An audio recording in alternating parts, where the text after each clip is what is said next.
ব্রহ্মপুত্র নদের পানি বাড়ায় প্রবল চাপে ভেঙে গেছে ময়মনসিংহ সিটি কর্পোরেশন এলাকার বিনপাড়ায় প্রায় ৫০ মিটার বন্যা নিয়ন্ত্রণ বাঁধ।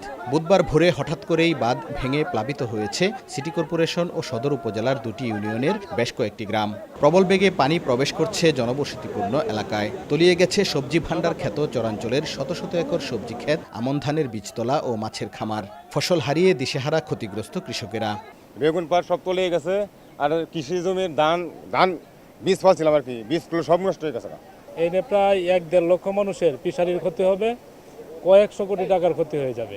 এদিকে দ্রুত বাঁধ মেরামত করা না হলে পাশের তারাকান্দা ও ফুলপুর উপজেলার বেশ কিছু গ্রামও প্লাবিত হওয়ার আশঙ্কা করছেন স্থানীয়রা।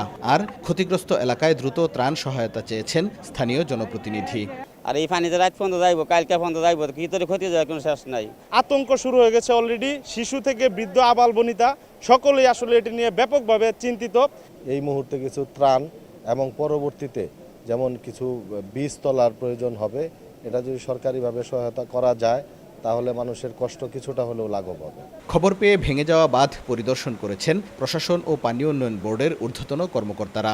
পানি উন্নয়ন বোর্ডের কর্মকর্তারা বলছেন, পানির স্রোত না কমা পর্যন্ত কাজ করার সুযোগ নেই। একটু ডিফিকাল্ট এখন এই যে পানির স্লোপ, তো আমরা চেষ্টা করবো যেদিকে আর একটু কমলে হয়তো আমরা এর মধ্যে যোগাযোগ করে যখন নামবো তখন হয়তো আর একটু কমবে। আবার জিওর ফস্তা ফেলতে গেলেও যে ওয়াটার লগিংটা এই পাশে যেন না হয়, কারণ দীর্ঘদিন আমরা বাদ করে ফেললে হঠাৎ এই পাশে কিন্তু পানি নিষ্কাশনের ব্যবস্থাটা থাকবে না। ওই জিনিসটাও মাথায় রেখে কি প্রক্রিয়ায় এই কাজটা করা যায় এটা আমাদের ইঞ্জিনিয়ার সাহেবরা ভাবছেন।